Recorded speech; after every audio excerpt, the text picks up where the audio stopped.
June days of 1941, the eve of the Great Patriotic War, caught me in the post of Chief of the 5th Frontier Red Banner Detachment of the Leningrad Frontier District. The Frontier Detachment was carrying out a combat mission to protect the Soviet state border on the Karelian Isthmus north of Leningrad. At the same time, I was entrusted with the duties of the representation of the Border Commissar of the Soviet Union to resolve certain issues arising on the state border with the neighboring state in my area. After graduating from the Franz Military Academy, I perceived my appointment to the post of the Chief of the 5th Frontier Sestroretsk Detachment as a great trust. After all, the detachment, established on February 25, 1924, had a glorious history, was famous for the combat feats of soldiers and commanders. From the first days of service in the detachment, I was lucky to work next to a wonderful man, the head of the NKVD Border Guards of the Leningrad District, Commander Grigory Alexeyevich Stepanov. He knew our section of the Soviet-Finnish border very well. It was in these places immediately after the decree of the Council of Labour and Defence of the Young Republic of Soviets on the establishment of a separate border corps of GPU troops. He began his service as a company commander. The borders were guarded by a system of cordons. There were no more than 7 soldiers in a cordon, the commander told me. Therefore, we had to serve 14-16 hours a day. At first, there were no separate buildings to house the cordons. It was good if in some places we managed to equip an old bathhouse or a barn. In 1923, in the village of Muromitsi, not far from Peskov Lake, the first house for the cordon was built. It was a holiday. We did not get much food at that time. We had to do our own hunting and fishing. Among the border guards, Grigory Alexeyevich recalled, either illiterate and even illiterate, malnourished, sleep-deprived, poorly dressed soldiers selflessly carried out their service, and in the deaf evenings by the light of a lucina, there were not smoker stacks everywhere. Young people learned literacy, read newspapers, books, studied weapons and military science. The fate of the company commander himself, a native of a poor peasant family from the village of Zavod, lost in the forests and swamps between Pskov and Novgorod, in many ways resembled the fate of his men, with the only exception that he began his military service back in 1916 in Finland. In June 1917, a freshly minted non-commissioned officer found himself in revolutionary Petrograd, forever choosing for himself the road indicated to the poorest people by the Bolsheviks, and he had no doubts about the choice of which side to fight on when the Civil War broke out. 22-year-old assistant company commander of the Novgorod Defense Regiment is elected a delegate to the 7th All-Russian Congress of Soviets. There, on December 5, 1919, Stepanov first saw Lenin, heard his fiery speech. "Still after mine lies the main strip of civil wars which we fought," said Vladimir Ilyich, "and ahead the main strip of that peaceful construction which attracts us all, which we want, we must create, and to which we will devote all our efforts and all our lives." More than once, Grigory Stepanov repeated these words of the great Lenin as an oath, and soon, during the suppression of the Kronstadt mutiny, he proved his loyalty to the revolution. For the heroism shown in the battles, he was awarded the Order of the Red Banner. Ahead of him awaited new battles and fights with unkilled gangs during further service on the hot borders of the 30s in Central Asia and Transcaucasia, before being appointed chief of the border troops of the Leningrad district in 1939. Grigory Alexeyevich managed to command a school in Moscow for 3 years, which now became the Higher Border Command School, to work as head of department of the main directorate of the border troops. Talking with me, Commander Stepanov generously shared his rich experience, knowledge of the specifics of the Soviet-Finnish border, told in detail about the combat path of the detachment. In the first years of the Soviet power, a lot of courage, patience, perseverance, Chekist skill was required from border guards to track down and neutralize spies, saboteurs, smugglers. Soldiers in green caps often had to face the most experienced agents of foreign intelligence, capable, it would seem, to emerge victorious from the most dangerous positions. This is what British intelligence considered its agent Sidney George Riley. But in the summer of 1925, this invincible English spy was neutralized as a result of skillfully developed by F.I. Dzezerinsky and V.V.R. Menshinsky Chekist, R.N. Menshinsky Chekist operation, known as the Trust. It is no exaggeration to say that one of the heroes of this operation was the head of the Sestroretsk border guard station Taiwo Vyaka. It was he, under the direct supervision of Stanislav Adamovich, Messing for a long time led on the border difficult and deadly dangerous invisible secret duel with a whole group of master spies and saboteurs, which the Finnish border guards transported to Soviet territory. But each of them on Soviet soil, thanks to Taiuvaha, fell under the close observation of Soviet chiefs. As a result, the Chekists were able to uncover numerous secret spies in various Soviet cities, and in particular in Leningrad, to prevent and disarm counter-revolutionary plots prepared by emigrant organizations of Russian White Guards and foreign intelligence. Courageous Soviet border guard Taiwo Vaiko was awarded the Order of the Red Banner for the brilliantly performed task. The border guards and other outposts of the Sestrorets border guard detachment did not know a single hour of calm. It was a really hot border. On November 19, 1925, the border guard on duty at the outpost Bedny, risking his life, detained the Estonian-Finnish spy Tasso. The investigation of Tasso's case helped to reveal and then to liquidate the whole spy organization. For his excellent service and courage in apprehending the spy, border guard Bedny was awarded a personalized silver watch. For a long time, the border guards of the Sestroretsky detachment were hunting for a spy, a certain Polku. The master scout was sneaking in where he was least expected, but no matter how cunning the spy, he eventually failed to escape retribution. One day, Pompolite Lembelovsky Commandant Alexander Rossisky, checking the service of outfits, decided to inspect a section of swampy path on which no one dared to walk. It was here that he met Pok's intruder raised his parabellum. The Russian returned fire and wounded the enemy spy, but Poku still managed to break through to our rear. For more than a week, knowing neither sleep nor rest, the border guards searched for the spy. They inspected barns, yards, attics, probed haystacks, covered with secrets the exits from villages. The persistence and experience of the border guards allowed them to succeed. On the outskirts of one of the villages under surveillance, a man appeared who identified himself as a local resident. The clothes he was wearing were not the way Alexander Rossisky remembered and described, but the border guards paid attention to the right hand of the local resident. It was hanging with a whip. This gave away the upon inspection. It turned out that the hand had recently been pierced by a bullet sent to the spy by Alexander Rossisky. The spy failed to escape. At the interrogation, Poku confessed that after the wounding he hid at an acquaintance of a widow. During the search of the apartment found 2 parabellums and 100 rounds of ammunition for them. Thus, the border guards not only neutralized the spy, but also exposed his assistant, the mistress of the spy's cell. Many feats were accomplished by the soldiers of our unit. A fight with a detected border violator is always a feat, because the enemy, as a rule, is well armed and cunning. Being detected, strives to destroy the border guard, but our fighters did not think about the danger. In the fight with the enemy, they were energized by one thought: to prevent a spy saboteur to get on the Soviet soil, to detain and neutralize him. In October 1927, the country was preparing to solemnly celebrate the 10th anniversary of the Great October Socialist Revolution. The Jubilee session of the All-Russian Central Executive Committee of the USA was decided to be held in Leningrad, where, under the leadership of Lenin in October 1917, won the armed uprising. Leningrad residents were joyfully preparing for the anniversary celebrations. The leaders of the party and government, numerous guests came to the city.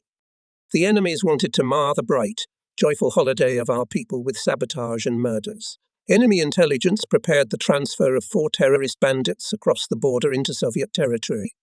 Such is the peculiarity of the State Border Protection Service that, as a rule, border guards have to fight the enemy in small numbers, and often a border guard has to start a fight alone, no matter how many enemies there are against him. So it happened this time. The 4 terrorist bandits were confronted by one Soviet border guard, a young fighter Andrei Korobitsyn. It was Korobitsyn who became a national hero on that day, October 21, 1927. Only a little more than half a year had passed since in February Andrei came to the outpost of the Sestrorets frontier detachment with a new recruit from the Vologda village of Kurekino. At the outpost, Korobitsyn persistently mastered all the intricacies of border service, and by spring became one of the best fighters, and in the fall he first detained 2 saboteurs, sneaking into our rear at night. So on the night of October 21, the head of the outpost sent Korobitsyn to the outfit with the order to travel along the sentry trail, and conduct open mobile surveillance on the site of 213 to 215th border posts. At the end of the dark night, the border guard was especially attentive to everything that could arouse suspicion. As he approached a dilapidated shed, he suddenly noticed that 4 armed men had jumped out of it. Seeing the border guard, they raised their mazas and began to surround him, and one of the bandits shouted, "OJ, surrender, surrender, or we will kill you." Karobitsin did not answer, but, raising his rifle, opened fire. One of the intruders fell, but Andrei also felt a searing pain in his leg. He was wounded and sank to the ground. Overcoming the pain, he continued to shoot, so the bandits began to retreat toward the border. They dragged one of their own in their arms. At the very borderline, the saboteurs increased their fire. One after another, 2 more bullets dug into Karobitsin's body. When comrades from the outpost came running, the saboteurs had already crossed the border rivulet and fled, carrying the wounded accomplice. As it turned out later, it was a hardened spy Pekkanen. This is how Andrei Karobitsin died at his combat post, defending the inviolability of the The Presidium of the All-Russian Central Executive Committee on July 5, 1937, adopted a resolution to rename the Kurakino Village Council of Sierdzhizhensky District of the Northern Region into Kurobitsinsky Village Council, and its center, the village of Kurakino, into Kurobitsino. Books have been written about the hero Andrei Karobitsin. Poems and songs have been written about him. New generations of border guards learned and are learning from the heroic deed of Andrei Karobitsin. His image inspired soldiers in the formidable years of the Great Patriotic War. The outpost named after the hero, from year to year, shows excellent results in the service to protect the state border in combat and political training. Hero border guard Andrei Karobitsin is buried in the Sestroretsk Cemetery, and on October 20, 1957, on the border of the former Sosnovsky and Vemsevolsky districts of the Leningrad region, on the place of the former state border of the USSR, where Andrei Karobitsin fought with the enemies, was opened a monument on the grey granite are carved the words. Here, on October 21, 1927, border guard Andrei Karobitsin made a heroic feat, defending the border of the USA. The Soviet government highly appreciated the successes in the combat activity of the frontier units of the northwestern border. On December 14, 1927, the Presidium of the Central Executive Committee of the USSR awarded diplomas to a number of units of the border troops, on the occasion of awarding them the Revolutionary Red Banner on the day of the 10th anniversary of the VK, or among them, and our frontier detachment, border guards of the Northwest, carrying in difficult conditions their responsible service, always felt the attention and care of the party organization and all the workers of Leningrad and the region. On the initiative of a candidate member of the Politburo of the Central Committee of the All-Union Communist Party of Bolsheviks, the first secretary of the Leningrad Regional Committee, and the Northwest Bureau of the Central Committee of the All-Union Communist Party of Bolsheviks, Sem Kirov, June 7, 1928, in Smolny held a meeting of Soviet, Party and Komsomol workers of border districts of the Leningrad region and representatives of units of the border district, which discussed the strengthening of communication between the local population and border guards, the assistance of local Soviet, Party and Komsomol organizations to the fighters in green caps.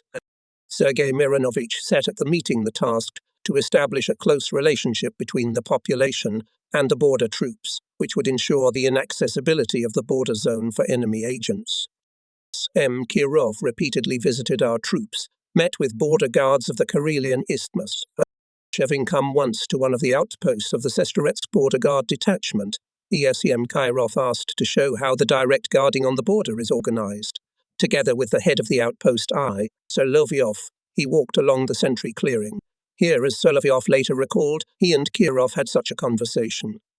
"You know, friends," said Sergei Mironovich, "in my opinion, you guard the border is a little weak.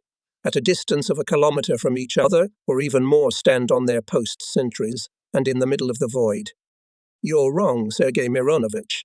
Neither last year nor this year there were no unpunished violations of the state border in our area, so we are guarding the border reliably." "That's good. But let's say that we are not here, and the intruder is lurking on the other side of the sentry clearing and is waiting for a convenient moment to run across it. You say he won't run away?" "Of course he won't. First of all, it's not easy to get to the sentinel clearing. And secondly, even if he does, there'll be people who catch him even beyond the Sentinel clearing. I'd like to see those men. If you insist, we can see them. The chief of the outpost gave a signal, and in front of Kirov suddenly appeared fighters' border guards, who were in secret and well camouflaged. SM Kirov was very pleased with the actions of the border guards, but at the same time he remarked, "And yet, friends, so far you are mostly helped by your legs. Unfortunately, we are poor, so we can't use equipment, but we have it, and it is very reliable. But we have to wait until we get rich." "If we have to, we'll wait," Soloviev agreed. But that's not right. You know your difficulties better than anyone else, and you should firmly raise questions and demand help.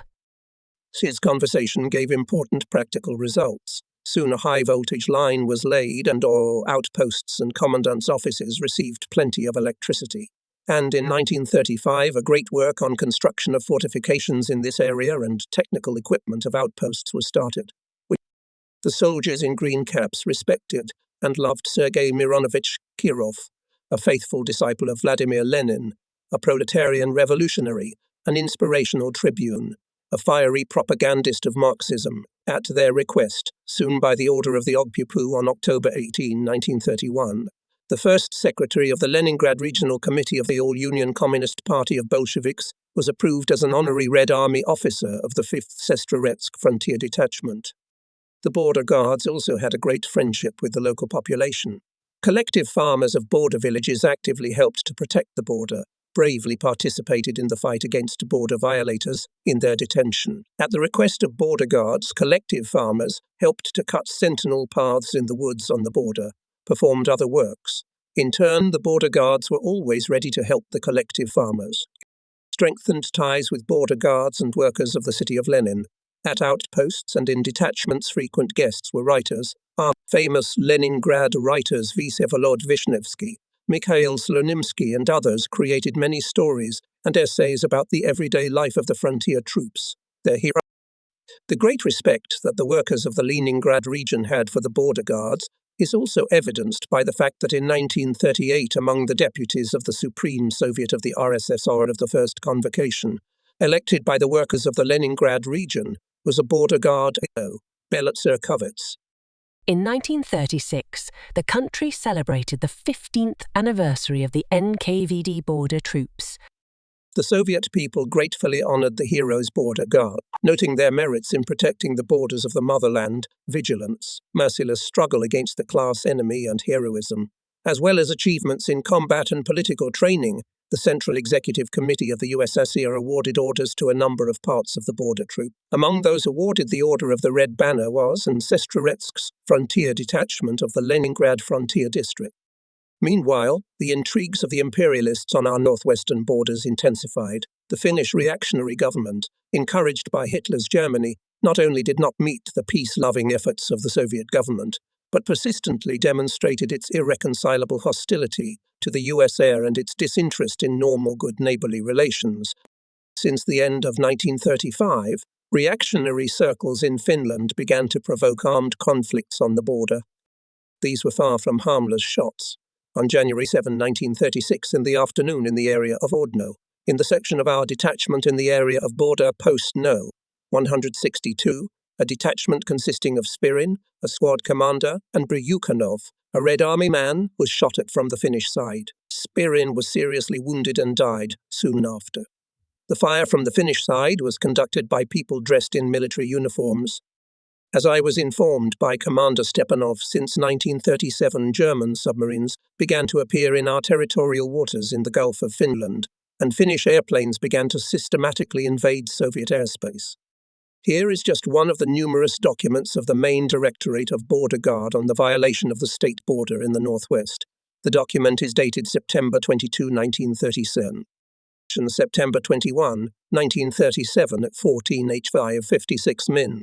On the site of the outpost Kaldadovsky spill of the Sestroretsk Border Guard detachment in the area of the border post No. 95 at an altitude of 2,000 m, an unknown spy plane flew from Finland to the territory of the USSR at a course from west to northeast. Having penetrated into our territory for 200 meters, the plane returned to Finnish territory at the same point. At 3 p.m., The same airplane in the area of border posts No. 9798 at an altitude of 200 m again flew over to our territory, and having reached an altitude of 2000 m disappeared. The airplane was fired at by our border guard with 2 rifles.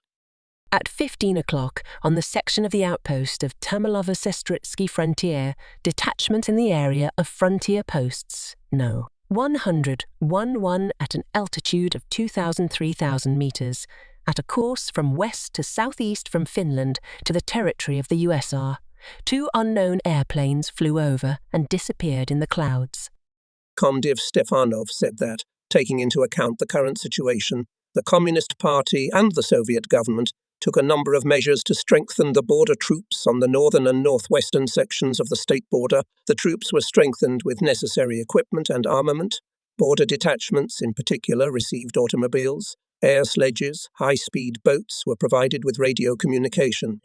As the further events showed, the provocative fuss made by the Finnish military with the full approval of imperialist patrons was connected with the general aggravation of the situation in the international arena. On September 1, 1939, Nazi Germany attacked Poland. In response, 2 days later, England and France declared themselves at war with Germany. The ruling reactionary circles in Finland had long been planning to create a Greater Finland by tearing away significant territories from the Soviet Union. In order to achieve their goals, the reactionary government of Finland, contrary to the national interests of the people, with the help of the imperialist states, intensively prepared for war. The Finnish military turned the Korean isthmus into a bridgehead, allowing to quickly concentrate and secretly deploy a large group of troops aimed at Leningrad, which was 32 kilometers from the border. One of the most important economic, cultural and political centers of our country was thus under the threat of artillery fire from long-range guns. No less danger was hanging over Kronstadt, the main base of the Red Banner Baltic Fleet. All this, of course, could not but cause anxiety among the Soviet people. In October 1939, the Soviet government offered Finland to conclude a pact of mutual assistance. Having received a refusal, the Soviet Union offered to move the Finnish border from Leningrad to several dozen kilometers to the northwest. By way of compensation, the USSR was ready to cede twice as much territory of some areas of Soviet Karelia adjacent to the border. If the Finnish government had been sympathetic to these proposals of its neighbour, the impending military conflict could have been avoided. Former Finnish President Urho Kekkonen stated in September 1963, "When now, more than 20 years later, we put ourselves in the position of the Soviet Union, in the light of Hitler's attack on the Soviet Union in 1941, the concern that the USSR had and should have had for its security in the late 1930s becomes clear." But the ruling reactionary circles of Finland reasoned and acted differently. Hoping for the active assistance of the imperialist states, they deliberately inflamed the situation. The unbridled provocations of the Finnish military, the refusal of the Finnish ruling clique to strengthen the security of the USSR and Finland by peaceful means on the basis of good neighbourly relations, forced the Soviet government to denounce the non-aggression treaty with Finland and to break off diplomatic relations with it. To this, the Finnish military responded with new provocations on the border near Leningrad. During the whole October 1939, from the frontier outposts, there was information about movements of Finnish troops to the cordons. At that time, I had an opportunity to meet and accompany Kiev Voroshilov and the chief of the border troops of the district, Commander H.O. Stepanov. Then I also had my first meeting with a member of the Politburo of the Central Committee of the All-Union Communist Party of Bolsheviks, the first secretary of the Leningrad Regional and City Party Committees, Andrei Alexandrovich Zhad. He visited us in our detachment in the fall of 1939. Then I had a memorable conversation with him. In the first minutes, in case of the beginning of hostilities, Masuzanov V.E., your border guard should seize the railroad bridge over the Sestra River. According to available data, it is mined from the Finnish side and at any moment it can blow up. Think, consult with the soldiers and commanders, how to avoid the loss of a very important operational highway. How important advice gave me Andrei Alexandrovich. I realized after a meeting with border guards of Outpost No. 19 who were assigned to protect half of the bridge adjacent to our territory. Your outfits always meet Finnish guards in the middle of the bridge, Comrade Major, reported the squad commander Minenko, and it is rare that the guards don't ask us for fag. Apparently, they're a little short of smokes, so we can quickly take them by the sides if necessary. We know how to watch, too. We know where the explosives are planted, where the cable to it stretches, where the main and spare infernal machines are located. And at 8 a.m., on November 30, 1939, when the Soviet artillery started talking, all units of the Sestroretsk Red Banner Frontier Detachment came under the operational subordination of the 7th Army. At 8:30, the outposts of the detachment, together with the Red Army units, crossed the border. Border guards had the task to capture the enemy cordons. "And how long will it take you to capture the bridge?" I asked. "No more than 3 minutes," Lieutenant Suslov, the head of the outpost, answered with confidence. "I take all responsibility for the operation." Consult with the soldiers and commanders. I remembered Zhdanov's admonition. It turned out that these were not just words spoken in passing. I remembered it many times during the development of the most complex combat operations. Briefly, I will say that the capture of the railroad bridge across the Sestra, subordinates of Lieutenant Suslov, Sergeant Minenko, Red Army men Gorbanov and Lebedev brilliantly implemented. I watched the actions of daredevils from the forward observation post. It was an overcast morning. Visibility was poor. A 30-40 centimetre layer of wet loose snow, lying on the fields and in the forests, made it impossible to go on skis, and it was extremely difficult to move without skis. The enemy mined wire barriers, created quite a few minefields and covered many of them with fire. After the Soviet artillery hit, the enemy had to retreat at a number of cordons, covered by fire. However, where he took refuge in pillboxes and bunkers, he resisted stubbornly. Thus, the combat group headed by the chief of the 3rd Outpost, Junior Lieutenant Gvozdev, had to force the river Vinsayuki. The border guards moved to it and lay down under a hail of enemy bullets. Only after our machine guns and handheld machine guns silenced the enemy, the border guards crossed the river knee-deep in the cold water and soon turned around at the cordon. The Shyatskarovцы set fire to it and themselves huddled in the neighbouring house. The chief of the outpost sent a group led by Junior Lieutenant Stave to bypass the cordon, and he and machine gunner Liadsky got closer to the houses and opened effective fire. The enemy found out that he was bypassed and hastily retreated. Soldiers of the Sestroretsk's Frontier Detachment acted on the front more than 180 kilometers wide on the difficult wooded terrain, and everywhere they fought selflessly, attacked the enemy fearlessly. By 1450, they took over 19 enemy cordons and 1 border guard station, although the enemy put up strong resistance.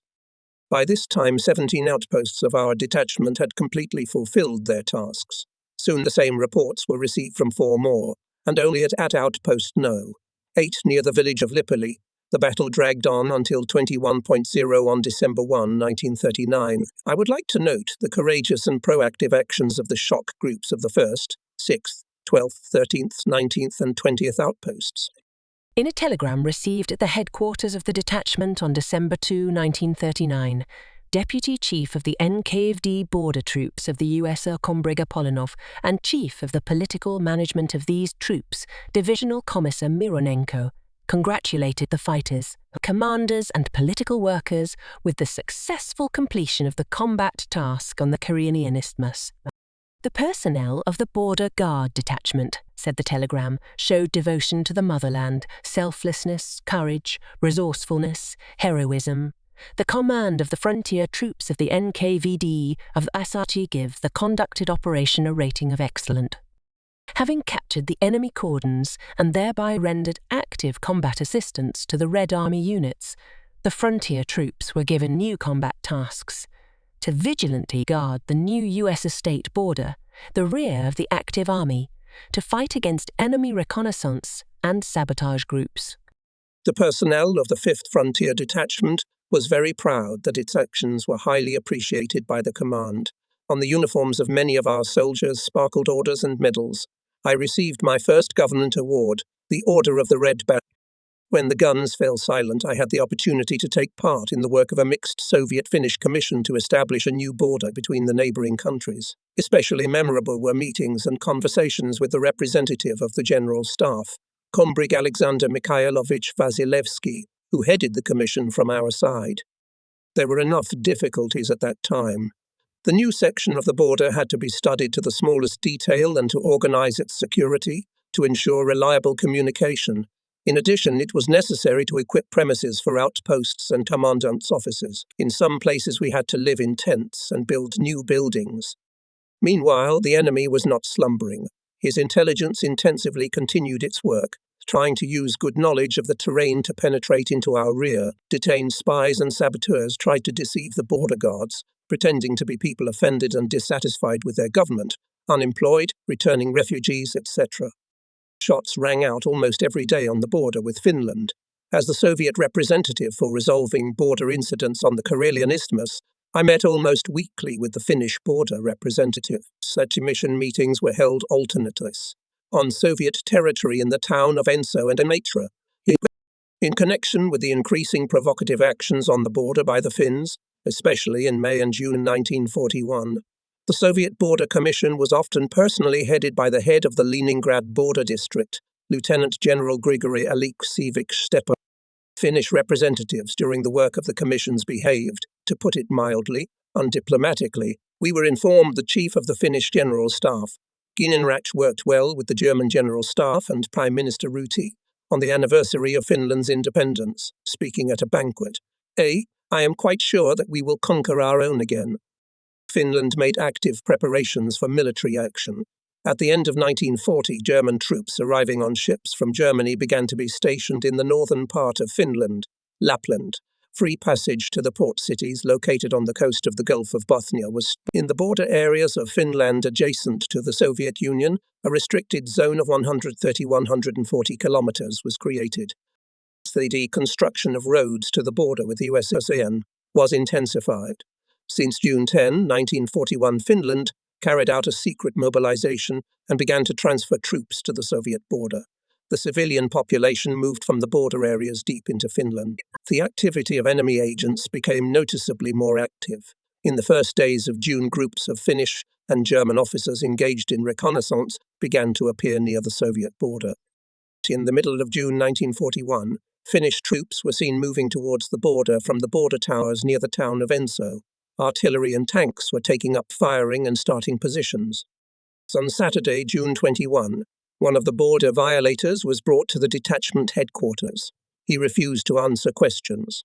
Through his teeth, he hissed only 2 words: tomorrow. The received intelligence data with exceptional responsibility was double-checked at the outposts and in the detachment. Everything said that from hour to hour we could expect a treacherous attack on our border. We, the commanders of border units and military formations, on whom depended the inviolability of the borders of our homeland, did not sit idly by. In the language of documents, I want to tell the reader about the measures taken to repel the enemy's attack on the site of our detachment. On June 21, 1941, after a meeting in my office in Enso, together with the Deputy Chief of the Detachment on Political Part, Regimental Commissar Ziablikov, and the Chief of Staff of the detachment, Major Okunovich, we assessed the situation and came to the following conclusion. Singan Finnish troops are completing the concentration of the operational offensive grouping, the most probable directions of the main blows. In Imatra, Etola, Keksholm, Lappeenranta, Viborg, that is in the strip of our 5th Frontier Red Banner detached in the strip of our neighbour on the right. In the direction of Lahdenfosjas or Tavola, the enemy is most likely to take the offensive in the coming hours. We know that according to the plan of covering the Enso line, Vuosi River, it is envisaged to advance units of the 115th Rifle Division of Major General V.F. Konkov from the 23rd Army. In the morning of June 21, 1941, the command of the 115th Infantry Division informed us, "We have an instruction to be in full combat readiness in places of permanent deployment. Based on this assessment of the situation, I issued the following order to the detachment. Said to continue to strengthen the protection and defense of the state border of the Union of Soviet Socialist Republics, especially strengthening the protection and interaction with the neighbor on the right in the direction of Etola, in the area of the town of Enso and on the left flank in the direction of Viborg. 2. The personnel of the outpost, free from direct service on the state frontier line, to take up and defend combat positions in the area of the outpost on the night of June 22, 1941. 3. Commandant's Office and Manoeuvring Group to occupy reserve command posts and areas, paying special attention to reliable, stable communication and control with outposts and border guards along the front and bypass communication from the 4. The headquarters of the Frontier Detachment, headed by the Chief of Staff of the detachment, Major Okunovich, from the town of Enso on the night of June 22, 1941, to move to the area of the Reserve Command Post southeast of the town of Enso, and by 24.0 on June 21, 1941, to organize communication and control with the Commandant's officers, outposts and units of the Red Army stationed in the band of the Frontier Detachment, as well as with the district and the center. 5. Iron Regimental Commissar Zyablikov with the task force, with means of communication with the troops. The district and the center remain at the former location of the headquarters of the border detachment of the city of Enso. 6. On the night of June 22, 1941, the families of servicemen to take to the rear, having allocated for this purpose the appropriate vehicle. During the night of June 22, 1941, fulfilling the received order, the frontier outposts in groups of at least 5 border guards covered the main likely directions of the enemy's attack. The gaps were covered by mobile sentry posts. After 3 o'clock in the morning on June 22, reports from the 9th and 12th outposts about numerous violations of our border by German planes began to arrive.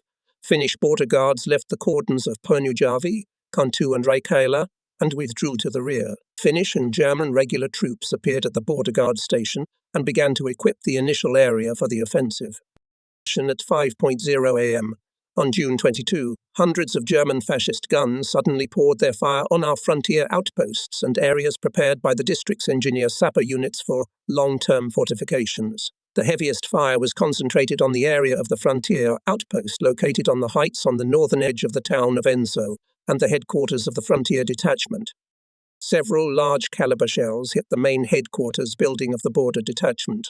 After a short but strong fire attack, the enemy attacked our border outposts on a wide front supported by artillery and mortar fire.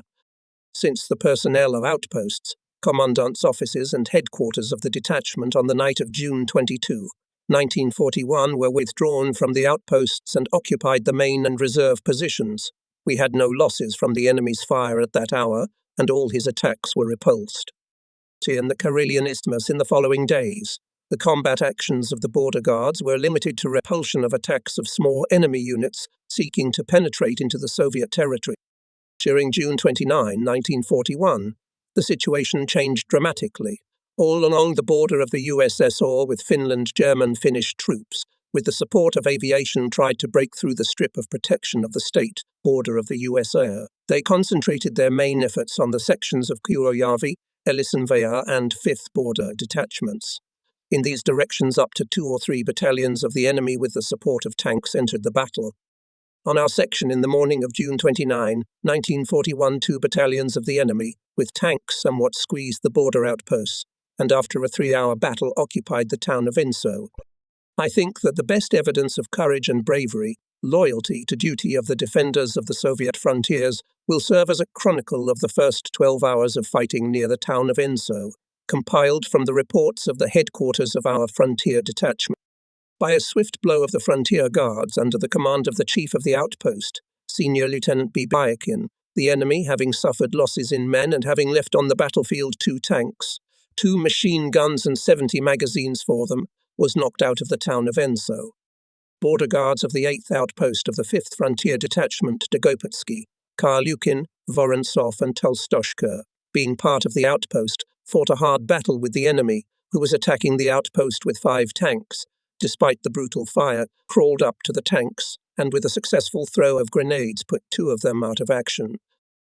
The chief of the 5th outpost, Junior Lieutenant Kudyakov, being surrounded with the outpost by the enemy force up to 2 battalions, by skillful actions and brave maneuver came out of the encirclement, which at 11:00 a.m.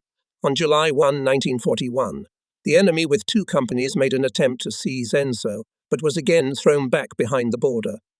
In those days, the headquarters of the 5th Frontier Detachment received one after another reports about courage and steadfastness of soldiers in green caps. I was especially excited by the report about the feat of Sergeant Andrei Busalov. I knew this junior commander who had distinguished himself in the battles with the White Finns in 1939-1940. Later, for his excellent service, I gave him a leave of absence with a trip to his homeland, but Busalov refused encouragement. In the detachment became known the content of his letter to relatives. Shared this month to visit you, but probably will not have to due to the international situation, reported the sergeant. The situation is such that it is impossible to go on vacation. You can see from the newspapers that the war is expanding. It is already around us. But they don't touch us yet. But if they do, we'll tear their heads off. So work quietly in your fields. Your peaceful labor we will reliably keep. In the hour of severe trials, Komsomolets Busalov, not in words, but indeed proved his great love for the motherland. On June 30, 1941, the outpost, where Sergeant Busalov served, received information that a battalion of the enemy broke through at the site of the neighboring outpost. At night along the forest paths, the machine gun squad, commanded by Busalov, stealthily approached the besieged. The accurate fire, opened in the flank of the enemy, forced him to retreat. Senior political officer in Chishchin, shaking hands with Busalov. Well done, well helped by the fire. Several hours passed. The enemy gathered forces and again attacked the frontier guards. But this time, too, the accurate fire of Sergeant Busalov's machine gun drove back the attackers to their original positions. Now the enemy concentrated the main fire on the brave machine gunner, but it was not so easy to suppress Busalov's machine gun. The frontiersmen chose a firing position between large boulders and maneuvered all the time. When the enemy opened heavy fire, he took cover behind one or another boulder. Attack followed attack. Being wounded several times, Busalov fought until an enemy bullet pierced his Komsomol ticket, which the brave border guard kept near his heart. Andrei no longer heard how on the right flank, overlapping the rumble of battle, rolled a loud hurrah. A group of border guards, headed by Senior Lieutenant Gurkov, arrived from the detachment and rushed into a bayonet attack. For courage and bravery shown in this battle, 20 border guards were awarded battle orders. And awarded the Order of the Red Banner, Sergeant Andrei Fedorovich Busalov is still in the ranks. His name is forever enrolled in the lists of his native outpost. On the night of July 1, 1941, north of Lake Ladoga, the enemy, with the forces of up to 2 reinforced infantry divisions, went on the offensive in the direction of Ladenfojai in the junction of our 7th and 23rd Armies, but met stubborn and active resistance of the frontier units, left flank units of the 168th Infantry Division of the 7th Army, and right flank units of the 142nd Infantry Division of the 23rd Army. In the first days of August 1941, especially strong battles developed in the area of Sortavala, where fierce enemy attacks were repulsed by the 168th Infantry Division, and in the area of Lashden-Pokcha, where units of the 142nd Infantry Division and 198th Motorized Division fought. The combined group of border guards under the command of Colonel S.I. Donskov courageously fought north and west of Kexholm. The enemy repulsed all our counterattacks in the direction of Hitola, Elisenvaara. Units of the 2nd Finnish Army Corps broke through to the middle part of the Vuoksa water system. On August 11, 1941, the enemy went on the offensive all along the Korean Isthmus. After forcing the Vuoksi in the direction of Vyborg, the 4th Army Corps went on the offensive. By the middle of August 1941, for the troops defending Leningrad, there came a critical moment. From the south, the German Army Group North, which had broken through the Luzha fortified position on the flanks, was advancing on the city, and from the north, the Finnish army, which was developing an offensive on the Karelian Isthmus. The enemy troops were coming closer and closer to Leningrad. The enemy, having made a breakthrough west of Lake Ladoga in the direction of Kexholm, came to the middle reaches of the Vuoksi River, and on August 23, 1941, it was possible to strike at the flank and rear of our Vyborg grouping. South of Vyborg, the enemy landing force cut the seaside railroad and highway leading to Leningrad. In this situation, the Military Council of the Leningrad Front, with the knowledge of the Stavka, allowed the commander of the 23rd Army, Lieutenant General M. Gerasimov, to withdraw the Vyborg grouping of troops in a southerly direction to the boundary of the former Mannerheim line on August 28, 1941. This decision could not be realized. The enemy managed to tightly close the escape routes, and parts of the Vyborg grouping had to be taken from the Koivisto area by ships and barges to Leningrad. On August 31, Finnish troops reached the area of Terioki. On September 1, 1941, the Military Council of the Leningrad Front made a decision to the troops of the 23rd Army to occupy the line from the Gulf of Finland along the Sestra River to Lake Ladoga. Army troops in hard fighting began to repel attempts of Finnish troops to break through to Leningrad. With the beginning of hostilities, I was appointed head of the rear guard of the 23rd Army, taking into account the peculiarities of the first period of the Great Patriotic War on the Karelian Isthmus in the 23rd Army Band. Border outpost detachments, in cooperation with field troops of the Red Army, continue to defend and protect the state border of the Union of Soviet Socialist Republics. For the purpose of the most complete interaction with the Army units, I was promptly subordinated to the border units operating in the 23rd Army Strip. This obliged to organize a clear interaction of border guards with the troops of the first echelon of the Army. Being directly in the first echelon of the Army Field Command, my small headquarters had constant communication with the leadership of the association, its headquarters and political department. Frontier units were in the most acute areas, and I was always timely and fully informed about the true situation on the border, and especially in the most important direction of combat operations, which was personally reported to the commander and a member of the Military Council of the Army. During the battles, in coordination with the command of the border troops of the Leningrad District and the Military Council of the 23rd Army, I regrouped the border units in the interests of the operational situation. There was even a case when I had to make an independent decision to transfer the Vyborg Motorized Rifle Regiment of the NKVD to the Kitola area in order to prevent the enemy's breakthrough in the direction of Kexholm in cooperation with the detachment of Colonel Donskov's border guards. Fighting shoulder to shoulder with the Red Army soldiers, border guards in those formidable days covered their battle banners with unfading glory, being operationally subordinated to the 23rd Army. The Elisenvire Frontier Detachment, consisting of 6 outposts of the 2nd and 3rd Commandant's offices, was transferred to the defence of Karlati Station, where there was an army supply station with huge stocks of shells, mines, grenade ammunition, and various weapons. During 10 days, the units of the detachment fought continuous battles against 3 brigades, and in these battles defended the supply station, giving the opportunity to take out all army supplies. Soldiers and commanders of the 5th Frontier Detachment, together with units of the 43rd and 123rd Infantry Divisions, defended and firmly held the line of the state border for over a month and a half. In fierce battles, courageous border guards dealt crushing blows to the enemy. The losses of the enemy in July only killed over 800 soldiers and officers. On August 15, the command of the 23rd Army assigned the detachment the task to ensure the withdrawal from the encirclement of the 265th Infantry Division, to suppress the enemy who had broken through in the area of Kirk, Razel, and to stop its further advance. As a result of 5 days of fighting, the detachment successfully accomplished this combat task. The subsequent combat actions of the detachment covered and ensured the withdrawal of the 142nd and 198th Infantry Divisions, the withdrawal from the encirclement of the 181st Infantry Regiment, 577th Artillery Regiment, 704th Artillery Regiment, 146th Heavy Tank Regiment, 53rd Infantry Regiment. For valour, courage and bravery, 76 men, commanders and political workers of the detachment were presented to the government award.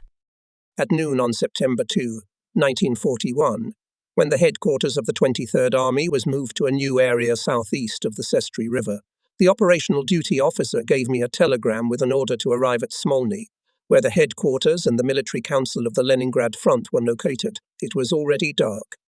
The moonlight barely penetrated through the crown of the pine forest to the road slits along which our old squad MK slowly made its way to the south, to the burned Kivenana. From here we could clearly hear the sounds of battle. We decided to go back and turn to Stary Belustrov at Manila in order to get to Sestroretsk by the shortest way along the river bank. As soon as we reached the northeastern outskirts of the town, we were blocked by a patrol of several men in civilian clothes with rifles on their shoulders.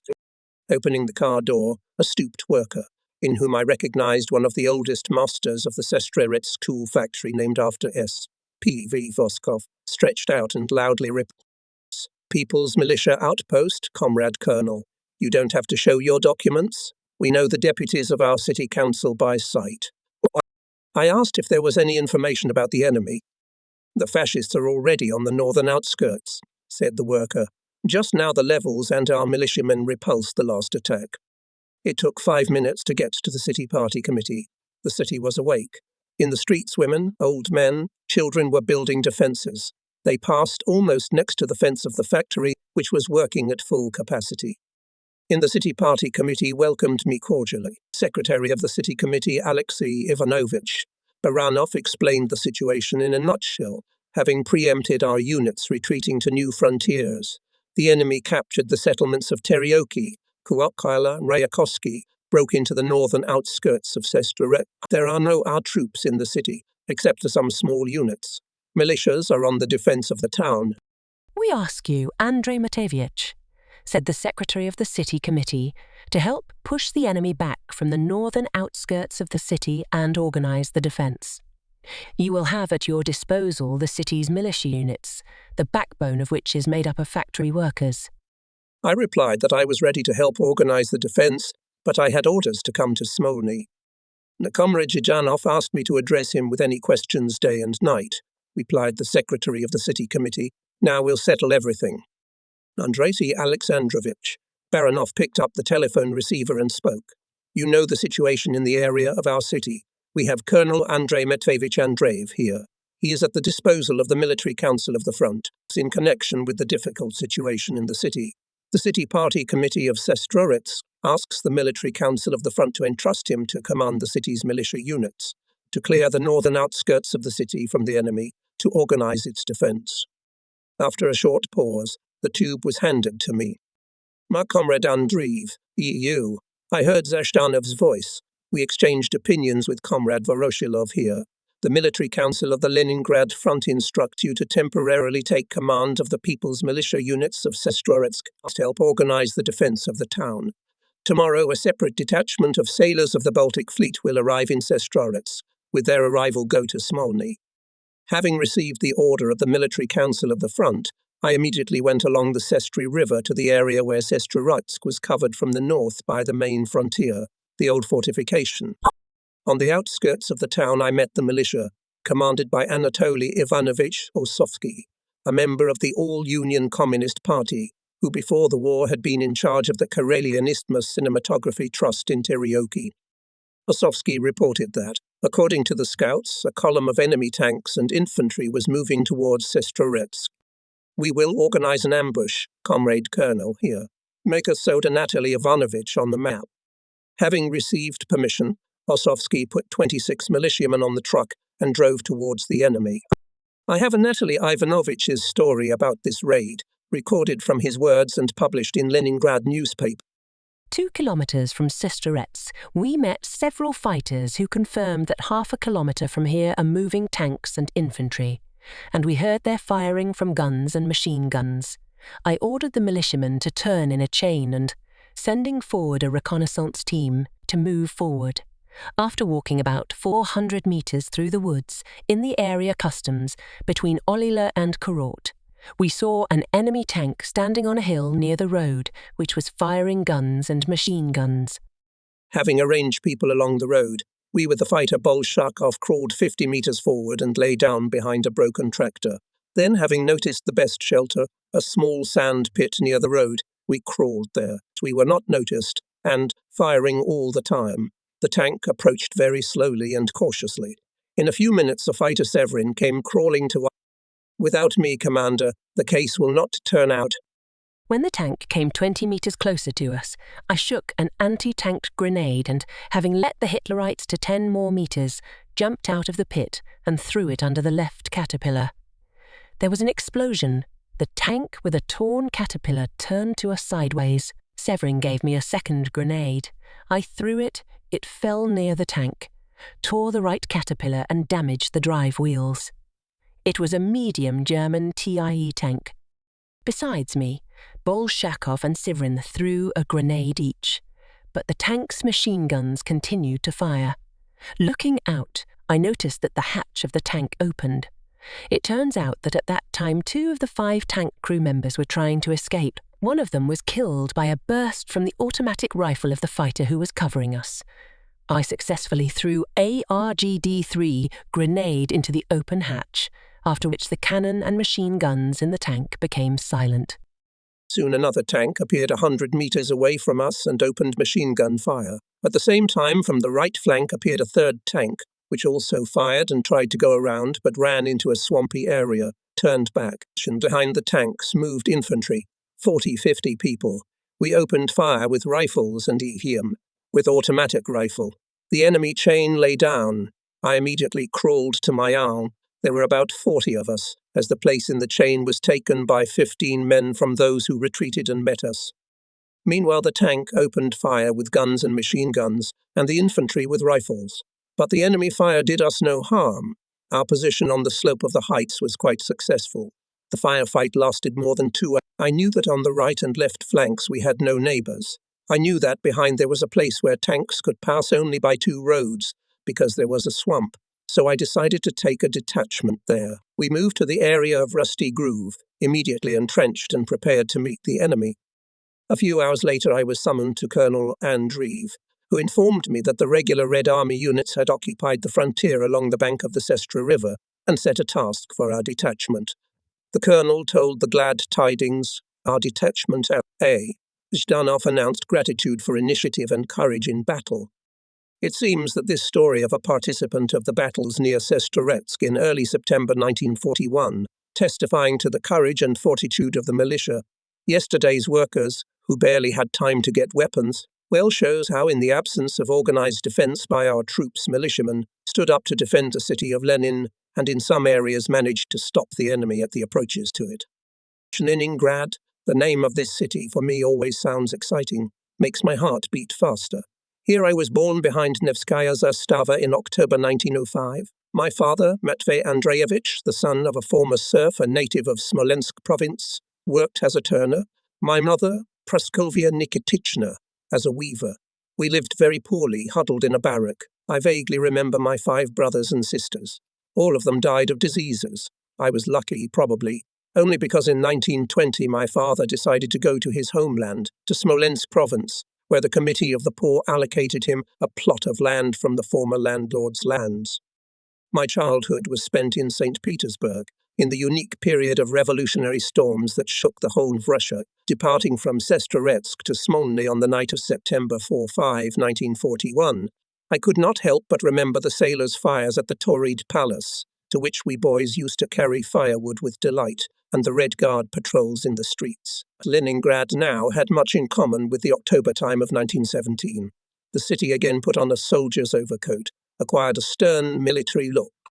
A few hours ago, Hitler's long-range artillery once again shelled residential neighborhoods. In the flames of the burning fires were visible broken buildings, with empty apartments on display. Autumn leaves could not cover the cratered streets and sidewalks. Fists clenched with rage. It seemed that the whole multi-million city, lurking in the night darkness, clenched its teeth in an unyielding determination to endure and...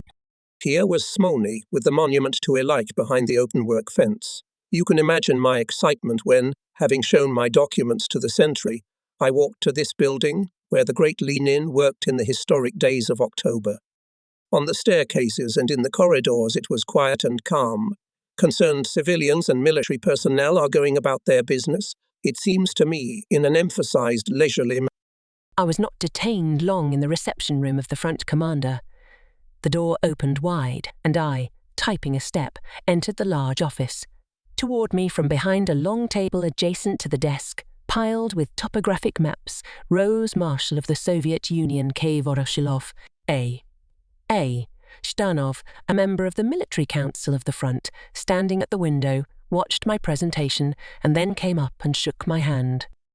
Sit down. Andrei Zhatanov pointed to the chair nearest to him. Marshal Voroshilov stood next to him. I thanked him for the invitation and remained standing. Comrade Andreev? Said Zhdanov very calmly. The Military Council of the Front appointed you commander of the 43rd Rifle Division of the Red Banner. Its personnel is mainly made up of Leningraders, hardened working people. There are many communists among them. This is one of the best, one of the most combat-ready formations of the front. Maps of the division, continued K. Yeah, Vorshilov, gesturing me to the map spread out on the table. After persistent and bloody battles on the Karelian Isthmus northeast of Vyborg withdrew to the area of Koivisto to the Gulf of Finland and are being transported to Leningrad by ships and barges. At this time, the main forces of the division are concentrated in the city, in the Red Barracks. You should take command of the division without delay. By 4 a.m. railroad echelons will be delivered to the platform of the Finland station. Personnel and materiel to load and depart at the disposal of the commander of the 23rd Army. By the end of the day, as the echelons arrive, take up the defense in the area of Lake Lembelovsky, in cooperation with the units of the fortified area to prevent the enemy's breakthrough to Leningrad. Is the task clear to you? The task is clear. All I had to do was to thank you for your high confidence. Zhdanov and Voroshilov in turn hugged me tightly, wished me good luck in combat. From such unexpected attention, I was quite confused and touched. But here Andrei Alexandrovich helped me out. Glancing at his watch, he suddenly said, It's past midnight, Clement Efremovich. It's time for us to have supper, and Andrei Matveyevich will refresh himself with us before we go. Wait for me a moment. He went into his study and returned with a small black pouch tied with a ribbon. I saw exactly the same pouch in Voroshilov's hands. What did they keep in them? My curiosity got the better of me. In the canteen, everything became clear. In Leningrad, a strict card system was introduced for all foodstuffs. In black bags, Zhdanov and Voroshilov kept bread and galettes issued to them for several days in advance. After a very modest dinner, Andrei Alexandrovich opened his pouch and put a piece of bread left on the plate, and then took out a packet of galettes and handed it to me. Now, for your journey, Andrei Matveyevich, he said with such a kind smile that I had no words to refuse the unexpected gift. After all, you won't be on the payroll right away. This was another lesson I learned from Andrei Alexandrovich Zhdanov. Having served for many years in the army, holding high command positions at the front and in peacetime, I always tried to make sure that my life was not a secret for my subordinate. Such an approach to personal life, if a leader of a large scale has it at all, cancels all reasons for rumours and gossip. Having visited the front headquarters, I received brief information about the compound which I began to command. The 43rd Rifle Division is a cadre division. During the war with the White Finns in 1939-1940 years, for the breakthrough of the Mannerheim Line was awarded the Order of the Red Banner.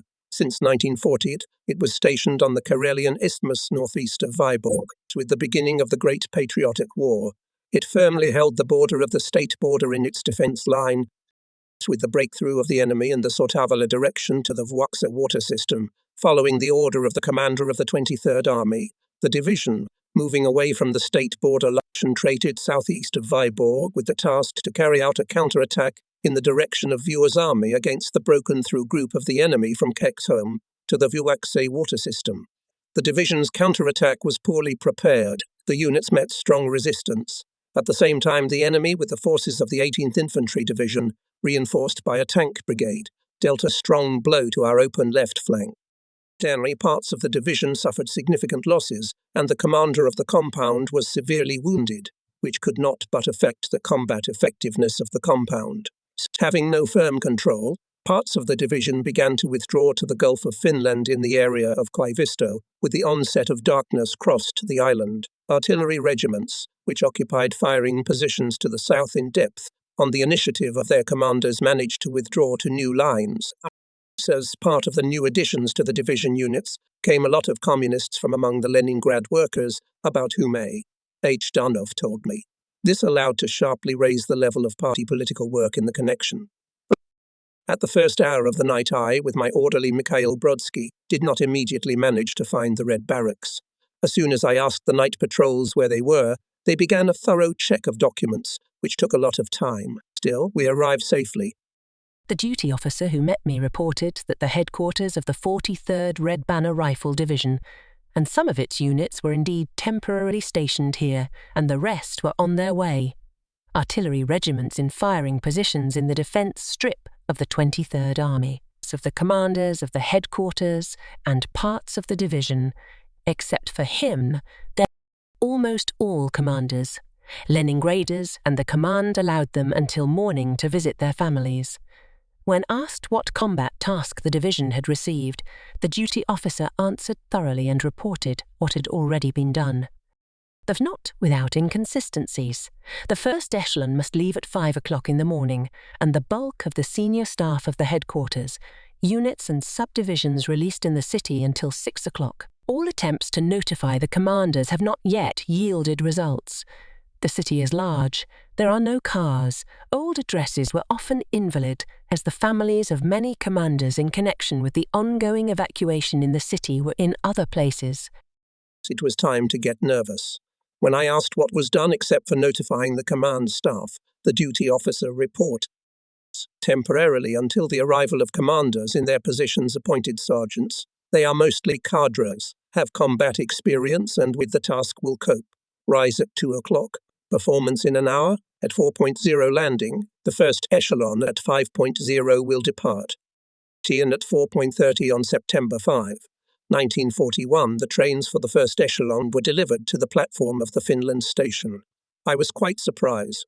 The whole echelon had only class cars. I can't remember the name of the young commander from the operational department of the division headquarters, who, noticing that I was very anxious, immediately handed me a formation note, in which the number of personnel, weapons and ammunition was specified by units and subdivisions. The personnel had rifles, a small number of handguns, and a few machine guns. The rifle regiments had only a few battalion and regimental mortars and radio stations, all other armament of the division, except for artillery. 2 divisional regiments had been lost in previous battles due to one or another circumstance. The rear of the division, together with the artillery regiments, had managed to withdraw, and at this time were concentrated in the area of Lembolovo. Such a formation note did not make me feel any better. The landing of the personnel was organized clearly. On that warm September morning, I watched how the commanders arriving from the city did not go from all sides, but flew to their units, their echelons, wagons. Many of them could not find their loved ones. Some found, instead of their homes, burning ruins, learned about the death of mothers, wives, children during the artillery shelling. These people were the embodiment of hatred for the enemy. Their every word about what they saw and heard on the streets of their native city provoked anger in the soldiers, called for revenge. More and more echelons approached. Soldiers and commanders silently went to them. In their firm and confident step felt irresistible strength. Power in their eyes was confidence in the victory of the right cause. Many of them lost loved ones. Relatives, the enemy stood on the outskirts of the great city of Lenin, but they walked proudly. Although many eyes were full of tears, but they were not tears of weakness, not tears of despair, but tears of grief, for which the enemy had to pay dearly. The route of our journey was short. It took only a few hours, and the first echelons at the final station. It is a small passing track, about 10 kilometers southeast of the Lake Lembolovsky from the junction. It is a short walk to the front edge of our defense, created in the pre-war time along the boundary of the state border of the Soviet Union in 1939. Fire structures of the frontier were kept in full combat readiness. The enemy, bypassing the long-term firing installations, in some places cut into the front line and captured some parts of the first trench. Some of the long-term fire points had been fighting for many hours in encirclement, including the so-called millionth pillbox, which covered the main exit from the area of Lembolovsky Lake. The fascists tried to blow it up several times, but the calculation of the pillbox continued to fight heroically. In such a difficult, tense situation, when the battle was going on all around, echelons of the division unloaded and right from the start battalions, companies and platoons rushed to the aid of the levelers.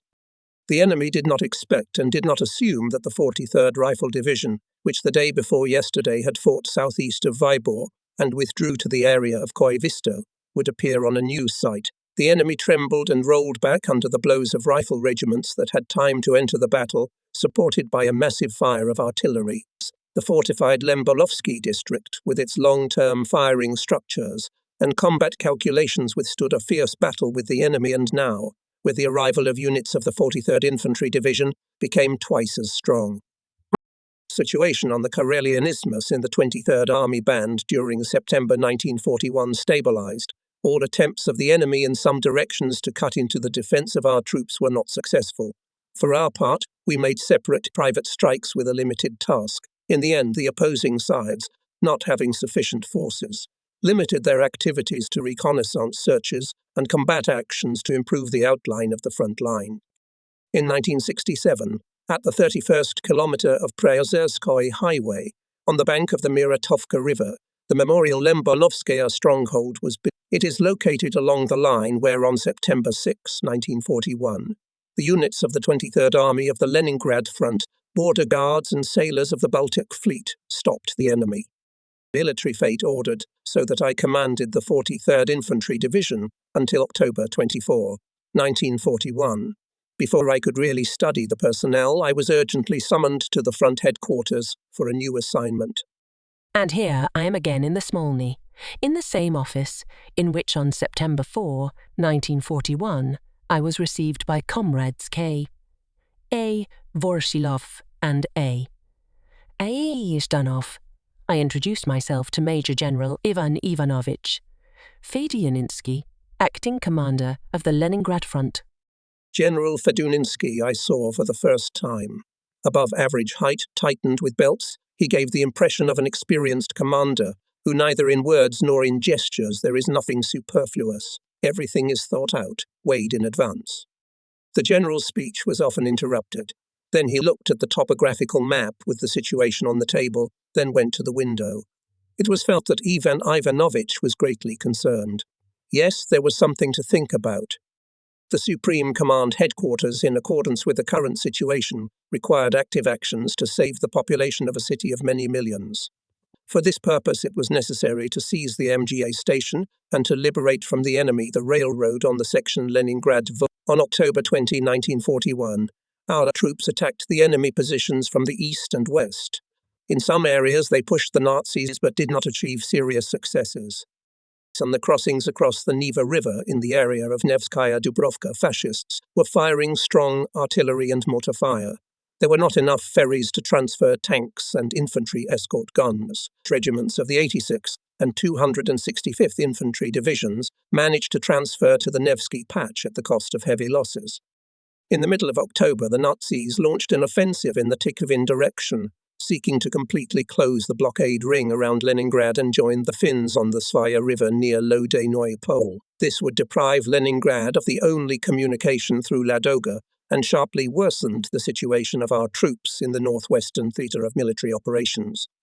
Hitler and Mannerheim, having broken their teeth with frontal strikes from the north and south, decided to strike in the direction of the Svaya River to create a second ring of encirclement of Leningrad and the bony hand of hunger to strangle the heroic defenders of the city. At the same time, the enemy launched a general attack on the capital of our motherland, Moscow. Having introduced me to the operational situation, General Fedyuninsky finished. By decision of the Military Council of the Leningrad Front, you, Colonel Andreev, are appointed commander of the 86th Rifle Division. You will receive your combat task from the command of the Nevsky Task Force. The actions of your division should be bold, decisive and energetic. The battle is to be conducted in special conditions.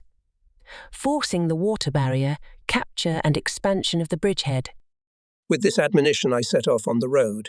On the old lady's MK, together with the driver and the ordinarian, we jumped over the Litini Bridge, past Vysevolsky, and turning south into the village of Koltushi. The buildings of the famous laboratories, where physiologist Ivan Pavlov worked, were orphaned among the trees that had shed their leaves. The road, having bypassed a small forest, turned to the barrier, and in a few minutes we hugged Colonel N.V. Gorodetsky, Chief of Staff of the Nevsky Task Force. Together with him, we experienced a difficult time of fighting on the Karelian Isthmus, often met at the headquarters of the 23rd Army. Gorodetsky immediately got down to business.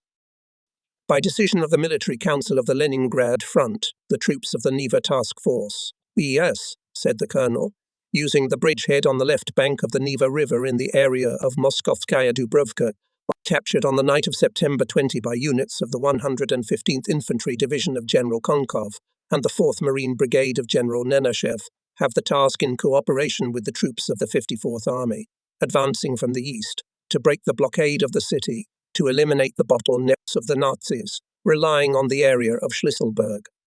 By a blow in the direction of the MGA station to liberate the Kirov Railroad on the section of Leningrad, Volkhov, This is a vital necessity for Leningrad, its population and the troops of the front.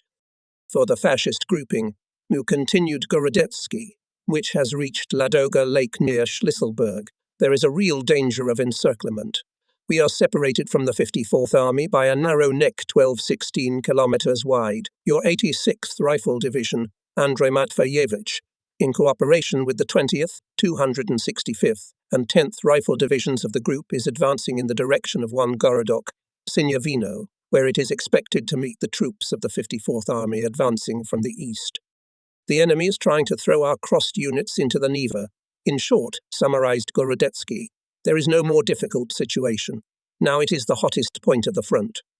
Later, from the mouth of my old colleague on the Karelian Isthmus, Major General V.F. Chiankov, I learned in more detail about the events that unfolded here, when, on the night of September 20, 1941, units of the 1st Echelon of the 115th Infantry Division, which he commanded, forced the Neva River and captured on its left bank bridgehead, which became known in the history of the Great Patriotic War as the Nevsky Patch.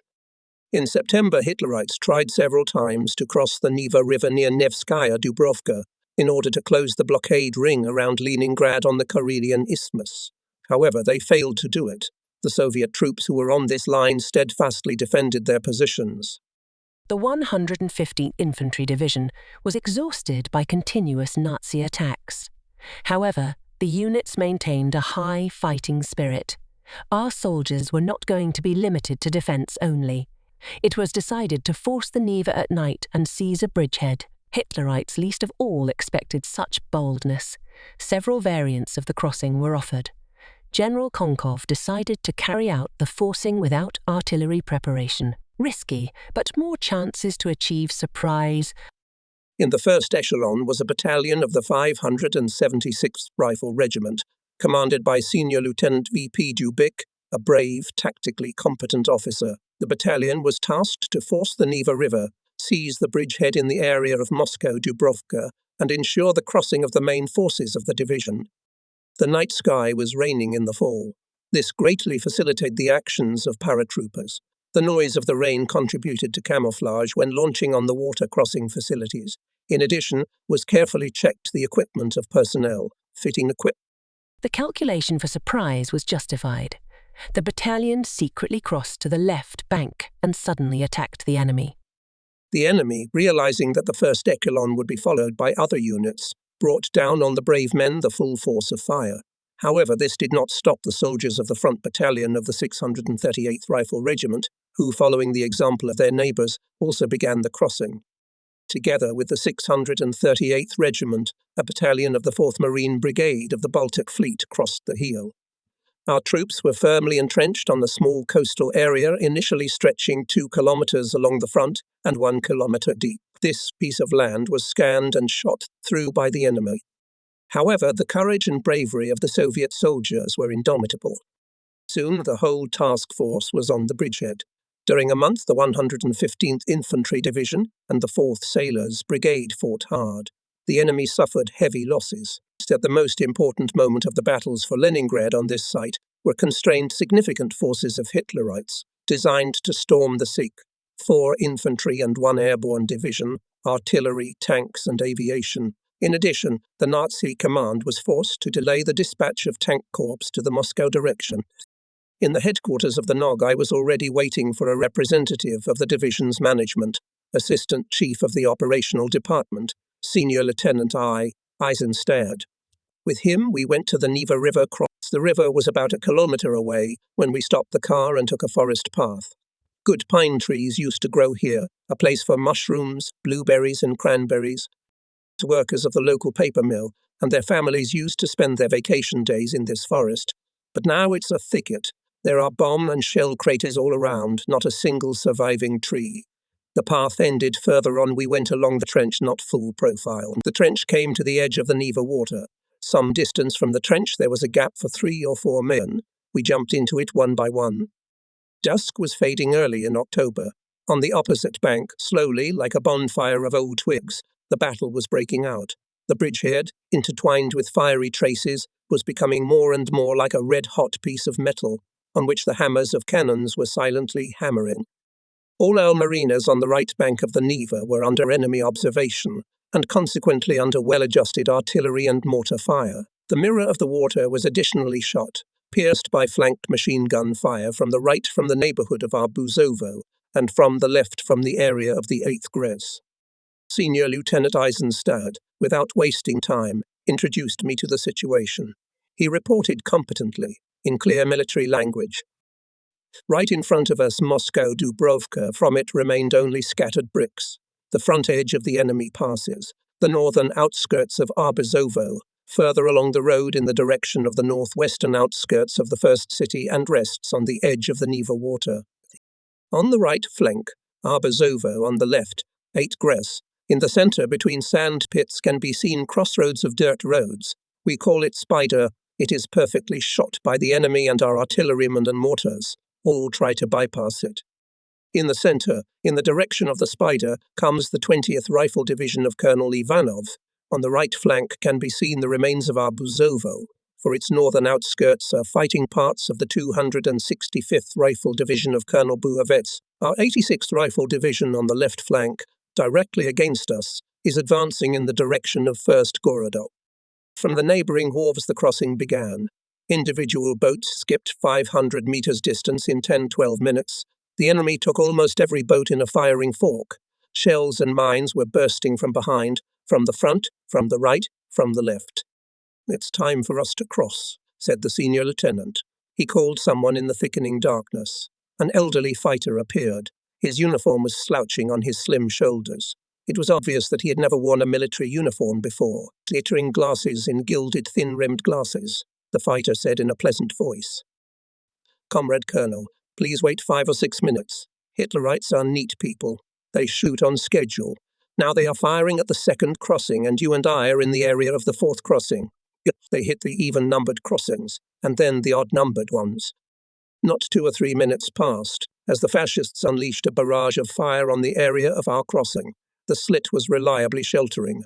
Our boat was already afloat, and within minutes after landing, in the middle of the river, the enemy, having made a small firing pause, noticed our boat and opened fire again. The boat's chief, the same fighter in glasses, "Listen and watch. The shells are going to the area of the 2nd crossing, and this series on our crossing. The shells will fall closer to the right bank and much to the right of the course of our boat." Rowers well studied and mastered the nature and the most probable boundaries of enemy fire raids. Manoeuvring the boat then to the right, then to the left, but only forward, we quickly passed all the fire curtains. "You have a good ear," I praised the rowers. "You listen to the trajectory of the shells perfectly," Senior Lieutenant Eisenstadt explained. "So these are our professors. Piano professors of the Leningrad Conservatory, volunteers from the former 4th Leningrad Rifle Division of the People's Militia. Sergeant July 4, 1941, there was great excitement in the Marble Palace of Leningrad. Here volunteers from the Dzernizinsky district were signing up for the 4th People's Militia Division. It also included volunteers from the Kibyshev district and the city of Kolpino. Workers, employees, teachers, artists became soldiers. One of the battalions was staffed by workers of the Leningrad militia. In the division gathered people of different ages, veterans of the revolution, and freshman students. They did not yet know how to properly wield weapons, but they were strong in spirit, ready to die, but not to let the enemy into their hometown. Due to the difficult situation at the front, the division, not yet fully formed, poorly trained, unarmed and insufficiently armed, went to the front on July 20, 1941. Militiamen learned military science in battle from the basics. They learned to wield combat weapons, to build and hold defensive positions, areas and lines, to counterattack directly in battle. The division fought near Kingisepp, broke out of the enemy ring at Volosov and joined our troops near Krespovardisk. From September 1941 to the middle of October 1941, the 4th Division of the People's Militia fought at the line of Uist-Tosno, Pokrovskoy. So command gave a high assessment of the division's combat actions, and when the military council of the front began to prepare an offensive operation in the area of Nevskaya Dubrovka with the forcing of the Neva River, the 4th People's Militia Division was involved in it, which by that time had become a Cadre 86th Rifle Division. That's why the professors of the Leningrad Conservatory in the piano class, who had long been removed from the military register, and whom I met on the Neva, served in it. Those were the minutes of the baptism of fire. Fountains of water from exploded shells literally surrounded our boat from all sides. Such a baptism of fire was received by every soldier who crossed to the bridgehead. And here is the left bank, our Nevsky patch. Deafened by the gunshots, it seemed to me that it took a long time to cross the Neva with its fast current, but only 12 minutes passed. Following the indefatigable senior lieutenant, I made a jump into the gap. Another throw, and we are in the dugout of the headquarters of the operational department of the 86th Infantry Division. This dugout, as I found out afterwards, was one of the most spacious on the patch and had a pyramidal shape.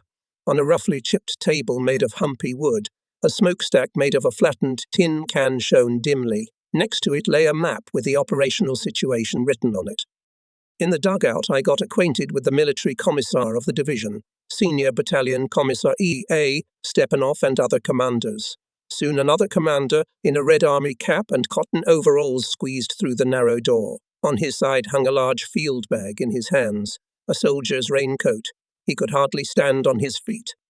"Marching to Med Colonel," barely loosening his singed lips, he said.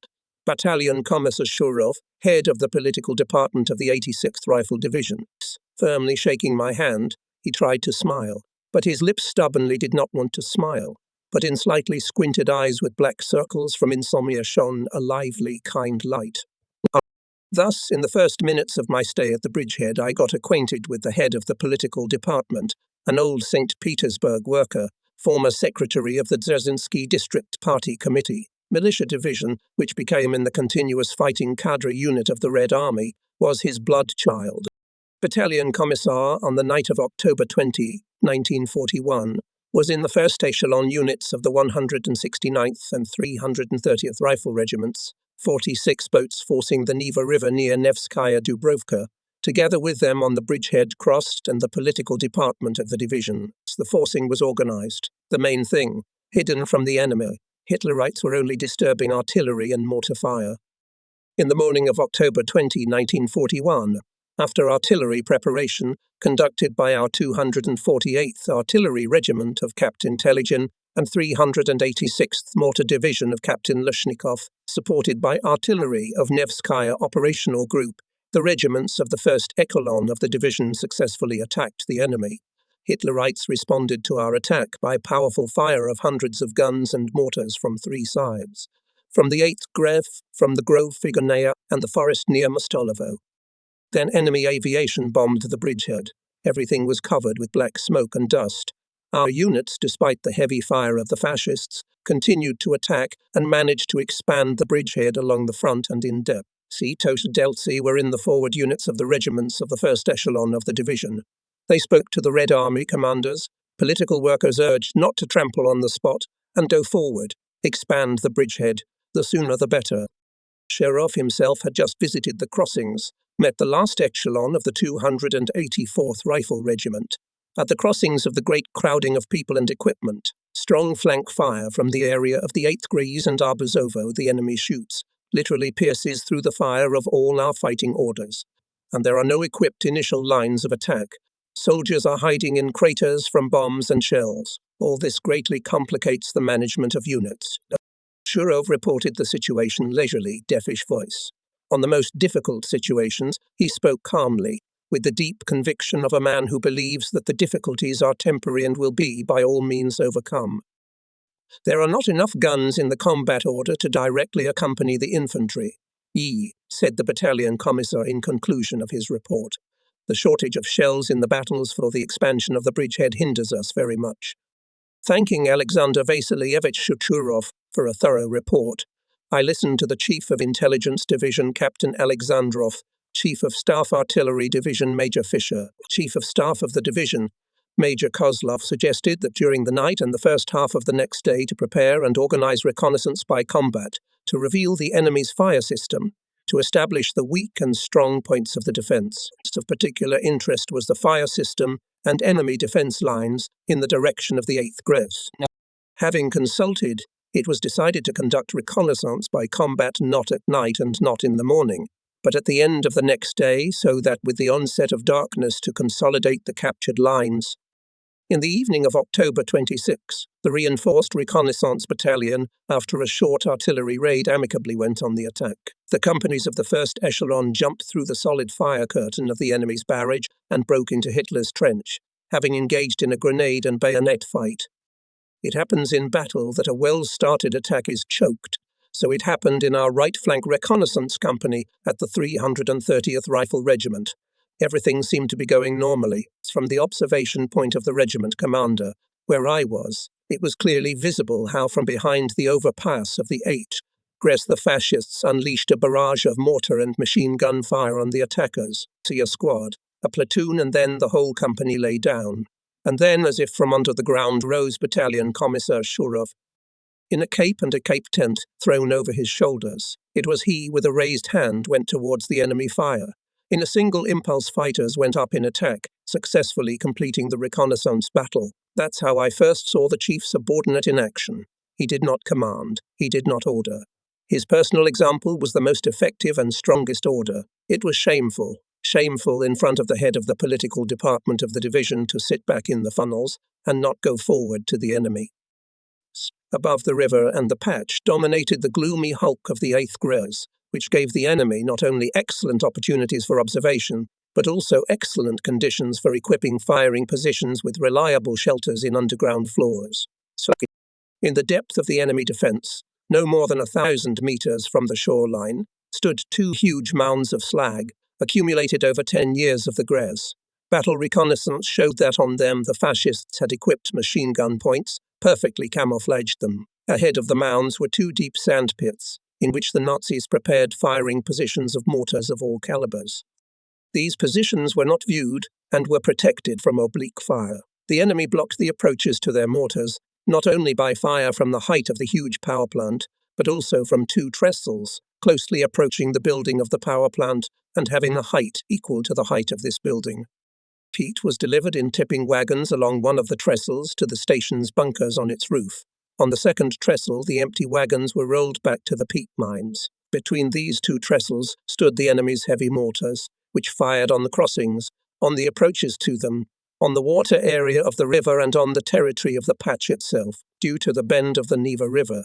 The river and the nickel were also shot from the village of Arbuzovo, in the back of our units advancing on the trestle and Gress.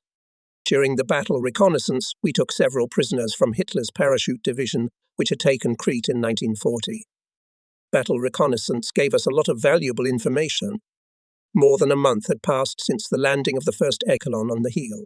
During this period, the enemy managed to block the bridgehead well. We, ceaselessly advancing, used up our reserves in parts, and yet the situation and time demanded, and it was vital for Leningrad and for the Leningrad front as a whole to carry out an operation to blockade the city.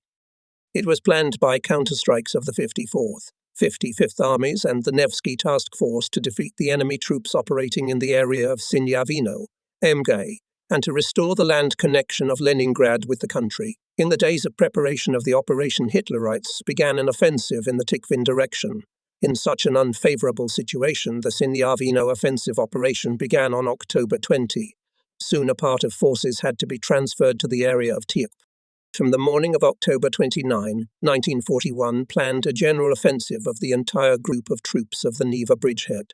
Our 86th Infantry Division received the task in cooperation with its neighbour on the right, 115th Entry Division of Colonel A. Smanoshin, advancing in the direction of 1st Gorodok, striking from the southwest and along the southern bank of the Neva River to seize the stronghold of the enemy's defence, 8th Gres. On October 29, 1941, after a short fire raid, the division units went on the offensive. During the day of battle, we advanced by 5,100 meters. On the left flank at the river's edge, we captured the enemy trench. The task was not fully accomplished. First of all, the lack of guns and shells to them had an impact. Thus, by meters, at the cost of heavy losses, the legendary bridgehead was extended along the front and in depth. In the first days of November 1941, the fighting continued on the close approaches to Moscow. The Stavka, focusing on the defense of the capital, continued to closely monitor the situation in the Leningrad area and in the Tikhvin direction. It is now known that on November 8, in a conversation with the commander of the Leningrad front, Lieutenant General M.S. Kozin and a member of the Military Council A. Chanov, the Supreme Commander-in-Chief, demanded more active actions and suggested that the command of the Leningrad Front to really engage in the organization of the offensive battle, better use of artillery and tanks. He recommended to select volunteers from different units, to form from them 1 or 2 combined regiments, to explain to them the great importance of the feat that would be required to break the road to the east. The volunteer communist strike regiments were to be the main units of the breakthrough. Major General Panteleimon Alexandrovich Zaitsev, an old communist, took command of one of these regiments. In the 1st Battalion of the regiment were Baltic sailors and border guards. The 2nd and 3rd battalions consisted of volunteers who came to the regiment from the 168th and 281st Rifle Divisions. In those difficult days, when the Soviet people celebrated the 24th anniversary of the Great October Revolution, the soldiers of the 86th Infantry Division were preparing in cooperation with their neighbors an individual volunteer communist Leningrad regiment, reinforced by tanks of the 123rd Independent Heavy Tank Red Banner Brigade of Major General V.I. Baranov, to carry out the order of the Supreme Commander-in-Chief. Preparing for the offensive, I carefully surveyed the entire section of the division's defenses, moving from unit to unit along the trenches and passages, crawling under fire from funnel to funnel, talking with commanders, political workers, Red Army soldiers. I was always thinking about how to reduce the effectiveness of enemy fire and, therefore, our losses when the units would go on the attack. What if we bring the trenches closer to the enemy trenches at a distance of 20-25 meters? After all, then the neutral strip can be overcome in one swift rush. Having gathered the regimental commanders, I set them the task to bring the trenches closer to the Hitlerites' front line. Engineering works were carried out at night with observance of all the rules of camouflage. The dugout earth was put on cloak tents and carried to the river bank. Soon my order was fulfilled. In the same days, together with the senior battalion commissar Ivan Alexeyevich Stepanov, we were very seriously engaged in the issues of feeding the personnel. The thing is that the camp kitchens were on the right bank of the Neva, and it was extremely dangerous and difficult to deliver hot food in thermoses from there. Very often fascists sank boats with people bringing thermoses to the left bank. Having consulted with Stepanov, I ordered to ferry the camp kitchens to the bridgehead and dig reliable shelters for them in the steep bank. Snot food began to arrive to the units regularly, and the control of food consumption improved. In blockade conditions, it was of great importance. In the period from November 7 to 10, several artillery and mortar units were transferred to the bridgehead from the right bank. Now a battery of 76 regimental guns, a battery of anti-tank guns, a mortar company of the 169th Regiment, 1 platoon of a mortar division, and a mortar company of the 330th Regiment took up firing positions on the bridgehead. On the night of November 9-10, I regrouped the division units. The 169th and 330th Regiments were concentrated on the left flank of the bridgehead. The 330th Regiment was to advance on the 1st Gorodok, and the 169th in the direction of the 8th Gres. Our artillerymen mortars had many tasks to suppress targets in the area of the 1st and 2nd Gorodok, to destroy the trenches at the edge of the Neva Bank. There was a lot of work for the political staff.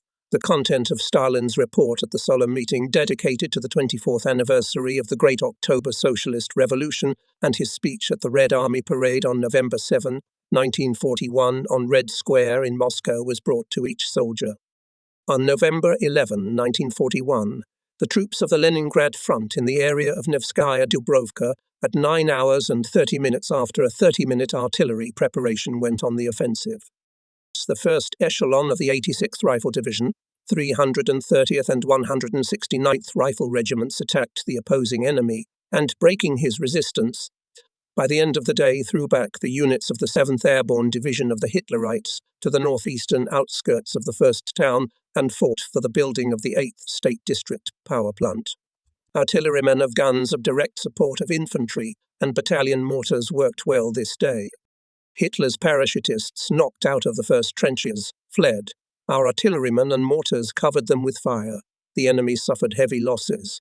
But further that day, parts of the 86th Infantry Division could not advance. The enemy 3 times during the day went into a counterattack, supported by heavy artillery and mortar fire. His counterattacks were repulsed.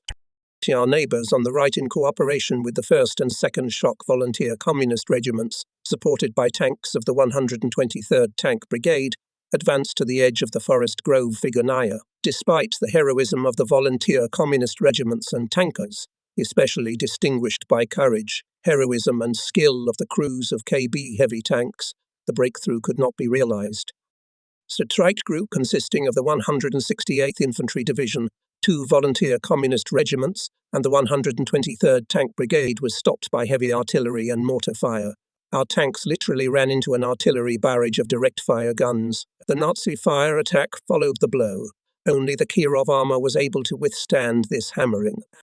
In the following days, after numerous and bloody attacks, the division units, breaking the enemy resistance, captured the first town, and a group of fighters, overcoming the fire resistance, on the shoulders of the repulsed enemy, broke into the building of the power station but could not gain a foothold.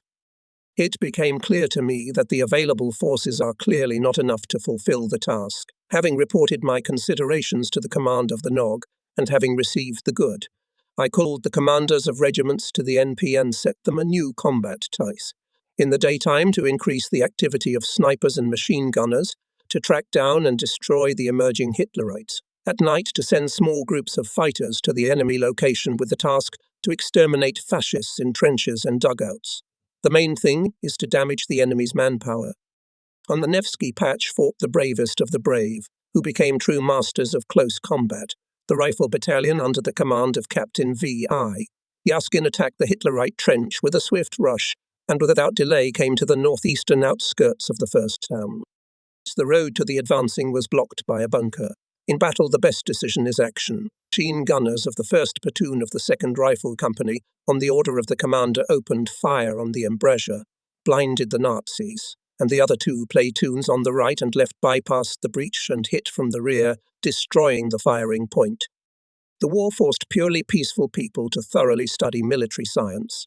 Without it, it is impossible to beat the enemy skillfully. Being in the 169th Rifle Regiment, I liked to meet with the commander of the gun crew, Sergeant Voronin, former famous Orenburg tractor driver, awarded the Order of Lenin for success in labor. Voronin was distinguished by a huge physical strength.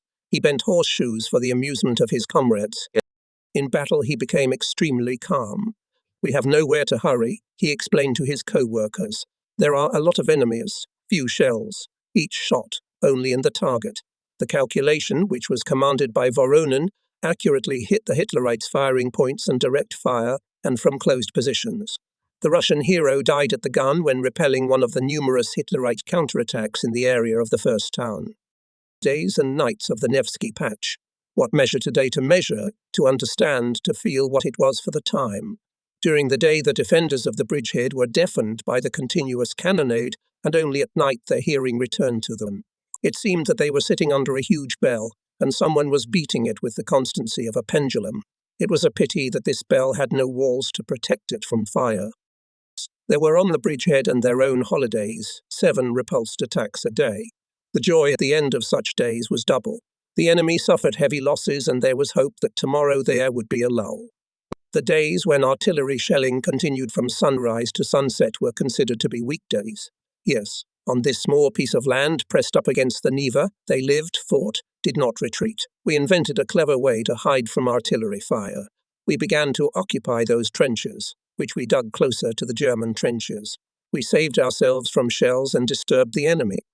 In the first days of December 1941, the division units were withdrawn to the reserve of the 8th Army. The division concentrated on the right bank of the Neva River in the area of Vegetable Farm and Novi Settlement. It received replenishment and prepared for new battles. The rest of the division was short-lived. On December 20, 169th Rifle Regiment of Major V. Smorodkin crossed the Neva River on ice, and in cooperation with units of the 123rd Tank Brigade of Major General V.I. Baranov attacked the enemy in the direction of Abuzovo and Nenskoye. Despite the brave and decisive actions of tankers and riflemen, the success achieved was minimal. At the same time, Hitlerites on the left flank of the patch, in the area of the first town, pushed the weakened units of our neighbour on the left, the 330th Rifle Regiment of Major S. A. Blukin went to help him. Fighting on the flanks of the bridgehead flared up with new vigor and covered the entire beachhead. The Soviet soldiers fought for every fold of the terrain, for every pit dug by an exploded bomb or shell, for every communication line. Fire, grenade and bayonet battle was going on day and night. The coming winter complicated the situation of our troops on the Nevsky Patch. Living conditions were determined by the front blockade difficulties. There was a shortage of food, ammunition, warm clothes. Cases of diseases of avitaminosis, scurvy, chicken blindness became more frequent. Nevertheless, no one despaired. We were inspired by the news about the victories of our troops near Moscow. They did it there, we will do it too.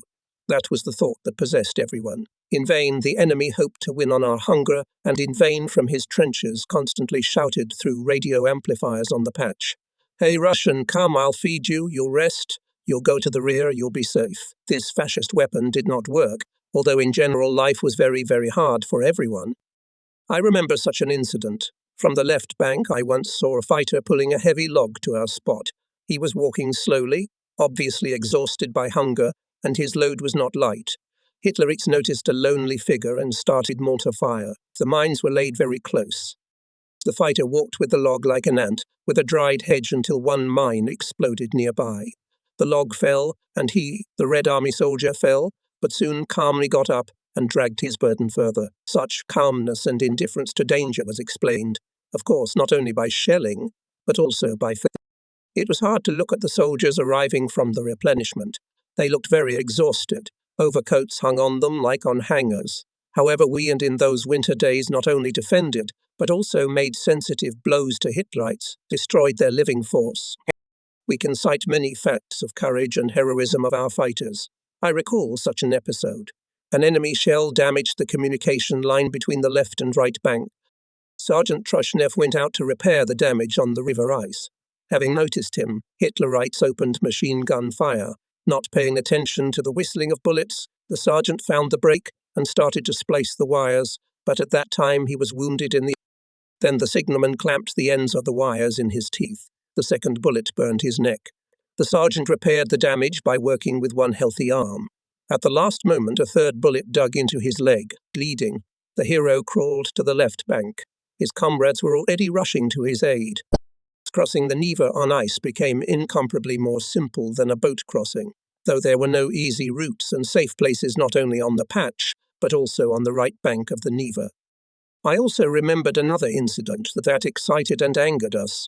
From the front of the 169th Rifle Regiment, a boy was brought to the division headquarters who had crossed the ice of the Neva from the enemy's side. He was about 10 to 12 years old.